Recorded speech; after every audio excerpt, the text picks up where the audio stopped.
They tell you loyalty is built through time, through shared memories, through kind words and warm smiles. But Machiavelli would have stared at that sentiment with cold calculation and said one thing: you're measuring illusion, not allegiance. Because here's the brutal truth most will never admit. The people around you, the ones who laugh at your jokes, who nod at your ideas, who claim they've got your back, most of them aren't loyal to you. They're loyal to what you give them: your attention, your validation, your light. And the moment that benefit disappears, so do they. Machiavelli understood something that cuts through every comfortable lie we tell ourselves about friendship and loyalty. Men judge generally more by the eye than by the hand. They see what you appear to offer, not who you actually are. And until you test that loyalty, until you create situations where staying beside you costs them something, you'll never know who's real. This isn't paranoia. This is precision. Because in a world where everyone claims loyalty but few prove it, the person who knows exactly where he stands has the ultimate advantage. The first test: withdraw the spotlight. You've been giving them attention, praise, validation. You've made them feel important, seen, valued. But here's what Machiavelli knew: most people aren't attached to you. They're attached to how they feel about themselves when they're near you. So you test it. Simple, silent, surgical. You withdraw the spotlight. Stop praising them. Stop giving them your attention. Stop validating their existence in your world, not permanently, not dramatically, just for a while. Then you watch. If they grow distant, bitter, cold, if they begin aligning themselves more closely with others who offer what you've stopped giving, they were never with you. They were with the feeling you provided. That's not loyalty, that's ego addiction. And Machiavelli knew the ego-addicted are loyal only to their own reflection in your eyes. But real loyalty? Real loyalty leans in when the applause stops. It doesn't require your light to feel worthy. It doesn't vanish when the validation ends. True allies don't evaporate when you're no longer feeding their need to feel special. Watch their reaction when you pull back. Do they check on you? Do they maintain the same energy? Or do they suddenly find other people more interesting, other circles more appealing? This test hurts because it breaks your illusion of mutual care. But illusions are dangerous. Every person who fails this test was never supporting you. They were using you as an emotional supply line. And when that line gets cut, their true nature surfaces. The second test: introduce uncertainty. This one's surgical. You speak about a major decision you're making, a risky move, a new direction, something that signals change, growth, elevation, something that might create distance between where you are and where they're comfortable. Now you watch their reaction like a scientist studying behavior. Are they supportive? Do they encourage your boldness? Or do they suddenly become cautious, critical, overly concerned? Do they disguise fear as advice? Machiavelli would say, the loyal encourage strength, the disloyal disguise weakness as wisdom. Because what this test really does is threaten their comfort. If your change elevates you beyond them, if your growth creates distance they can't close, their insecurities begin to rise. A real friend adapts to your evolution. A fake one tries to anchor you to where they felt safest beside you. They won't oppose you directly. Instead, they'll use phrases like, "I just don't want you to get hurt," or "Are you sure this is smart?" But underneath what they're really saying is, "Don't outgrow me. Don't become someone I can't reach. Don't move to a level where I become irrelevant." This is where you must become surgical. Observe. Don't respond. Let them talk. The more they speak, the more they reveal whether they're protecting you or protecting their own place in your shadow. The ones who want to see you rise, even if it means they get left behind, those are rare. Most people want you to succeed, but only to the level that keeps them comfortable. Machiavelli understood this. Everyone sees what you appear to be. Few experience what you really are. When you announce change, you're showing them who you really are beneath the comfortable image they've grown attached to. Their reaction tells you everything. The third test: create strategic silence. This test is simple, but brutal. You go silent, not as a game, not to punish, but to create space, to see who steps in and who disappears. Machiavelli would say, the absence of presence reveals the presence of absence. The ones who only show up when you're visible, when you're shining, when you're posting, talking, entertaining, those are spectators, not supporters. They're there for the show, not the person putting it on. Real loyalty is quiet. It notices your silence. It reaches out without needing an audience. It's the voice that says, "You've been distant, are you okay?" Not, "Why aren't you responding to me?" This test cuts deep because it forces you to see who was actually paying attention to you versus who was just enjoying the benefits of being in your orbit. Some people only care about your presence when it entertains them, validates them, or serves their own social image. But the ones who notice when you pull back, who reach out not because they need something, but because they sense something, those are the ones who see you as a person, not a provider. During your silence, watch the patterns. Who disappears entirely? Who gets frustrated and starts demanding your attention? Who quietly checks in without making it about themselves? This silence reveals something else too. It shows you who was draining your energy versus who was actually contributing to it. Because real friends don't just take your attention, they give back. They add to your world instead of just consuming from it. The strategic silence isn't cruelty, it's clarity. And once you see clearly, you can't unsee. The fourth test: show controlled vulnerability. This is where loyalty either sharpens or shatters. You put yourself in a position of temporary weakness. You let them see you unsure, struggling, needing help. Not dramatically, not with desperation, but authentically. You let them see a moment where you don't have all the answers, where your usual strength shows a crack. Some people are only loyal to your strength. They worship the image of you, not the reality. The moment they see vulnerability, they step back. Not out of concern, but because your weakness makes them uncomfortable. Why? Because they were never supporting you. They were using your strength as a ladder. If that ladder shows signs of breaking, they start looking for the next one. But real loyalty gets protective when you're vulnerable. It doesn't abandon ship. It starts bailing water. It doesn't judge your humanity. It guards it. Machiavelli understood this. The one who stays when the palace shakes is the only one worthy of standing beside you when it's rebuilt. During this test, you're looking for specific reactions. Do they offer genuine help? Do they maintain respect for you even in your uncertain moment? Or do they suddenly become distant, awkward, less available? The fake ones will make your vulnerability about them. This makes me uncomfortable. I don't know what to say.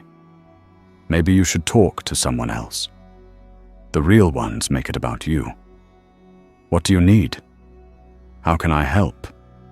I'm here until this passes. This test doesn't just reveal their loyalty, it reveals their character. And character, unlike words, doesn't lie. The fifth test: provide the opportunity for beneficial betrayal. This is the coldest and most powerful test of all. You give them an opportunity to benefit by choosing themselves over you. Subtle, strategic, not extreme, but real, something that tempts them.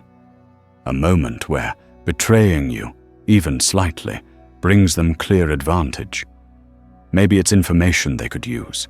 Maybe it's a connection they could make. Maybe it's an opportunity they could seize if they just left you out.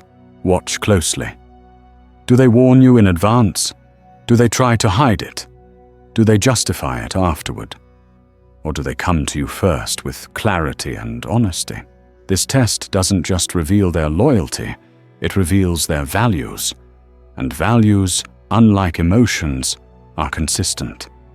Most people will fail this test because most people choose immediate benefit over abstract loyalty. They'll rationalize it, minimize it, or pretend it didn't happen. But you'll know. You set up the scenario, so you'll see exactly how they move when given the choice between your interest and their own. The ones who pass this test don't just resist the temptation, they actively protect you from it. They see the opportunity to benefit from betraying you, and they close the door themselves. Sometimes they don't even tell you about it, because they handled it so completely. These people are dangerous in the best way. They're dangerous to your enemies because their loyalty is weaponized. They don't just refuse to betray you. They become hostile to anyone who tries to use them as a pathway to hurt you. Here's what happens when you run these tests. You lose people. Not because you're cruel, but because you're revealing what was already true. Most of the people around you will fail at least one of these tests, and that's not tragedy. That's clarity. Machiavelli didn't care about being surrounded. He cared about being protected. He didn't want admirers, he wanted allies. Real ones, tested ones, proven ones. You'll discover that the friend who seemed so loyal gets distant the moment you stop feeding their ego. The supporter who claimed to want your success gets nervous when that success actually materializes. The confidant who seemed so trustworthy suddenly becomes unreachable when you need them most. But here's the beautiful part. The tests also reveal the real ones. The ones who stay when there's no benefit. The ones who encourage when it costs them something. The ones who step forward when you step back. One real ally is worth more than 10 convenient ones. One person who passes all 5 tests is more valuable than a room full of people who clap for you. After you test everyone and the dust settles, what remains isn't just a tighter circle. It's a fortress. You're no longer guessing where people stand. You're no longer hoping they'll be there when it matters. You know, and that knowledge becomes your power. Because while others waste energy managing fake relationships, questioning motives, and dealing with drama from the disloyal, you move with precision. Your energy is protected. Your plans are secure.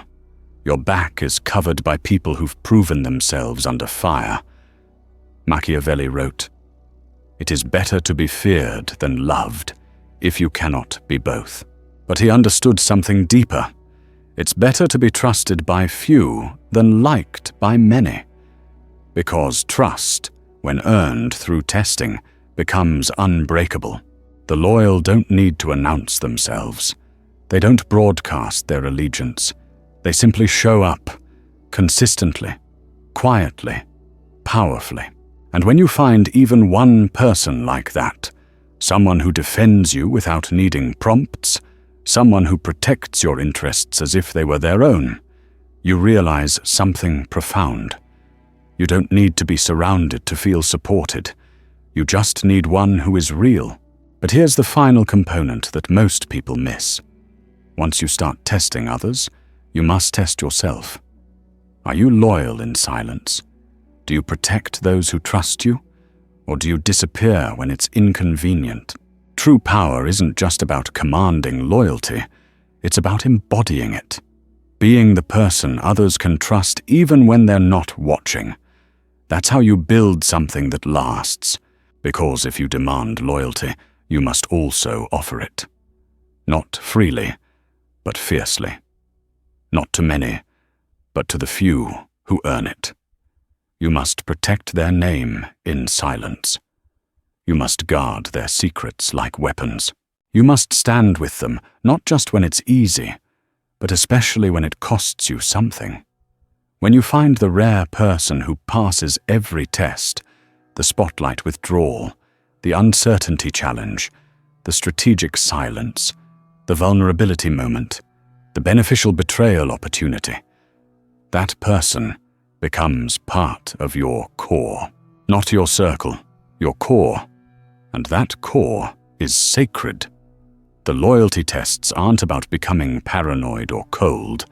They're about becoming precise, about building relationships based on reality, not illusion, about surrounding yourself with people who've proven their worth instead of people who've simply claimed it.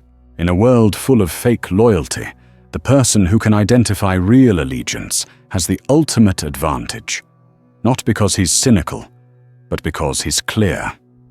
And clarity, in relationships as in war, is the difference between victory and defeat. Machiavelli understood that power invites deception, that those who orbit influence will always wear masks. So the wise ruler must never grow soft in judgment, never forget the lessons learned, never ignore the boundaries revealed through testing. You can forgive if it serves your position, but you never forget, because forgetting is how betrayal returns wearing a cleaner face. Most people go their entire lives surrounded by shadows, people who nod when they speak, laugh when they succeed, disappear when they suffer. They call this friendship. They call this loyalty. But Machiavelli would call it what it truly is: camouflage. A soft theater of affection masking a battlefield of quiet self-interest.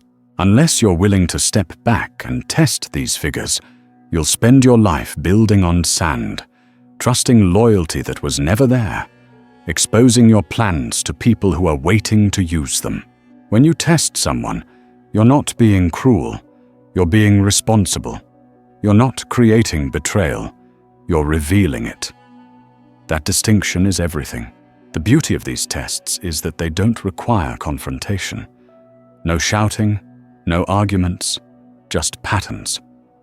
Silence, withdrawal, opportunity, and observation. Let others reveal themselves. Let their loyalty, or lack thereof, speak louder than their words ever could. Every false friend removed is not a subtraction, it's a purification. You're not getting rid of support, you're removing distortion. Because when someone's loyalty is fake, their presence isn't neutral, it's corrosive. They blur your vision. They dull your edge. They make you hesitate. And hesitation is death, not just in war, but in life, in ambition, in strategy. That's why you test. Not because you enjoy it, not because you want to be feared, but because you have things to protect. Your energy, your time, your legacy. And those who are not truly with you are quietly against you. Maybe not intentionally, but their weakness will eventually collide with your strength. And when it does, they'll either retreat or betray. So you make testing part of your process. You normalize it, not just once, but regularly. Because loyalty isn't something you verify once and forget. It's something you keep checking, like security at the gates. The more selective you become with your alliances, the more dangerous you become. Because now your circle isn't just full, it's fortified. Loyal by design, not by accident. And when you operate from that position, surrounded only by the proven, you move differently. You speak less. You trust more. You execute with precision because you know your foundations are solid. That's the Machiavellian way. Not paranoid, but precise. Not cruel, but clear. not lonely, but protected. And in a world where everyone claims loyalty but few prove it, the person who knows exactly where he stands has already won.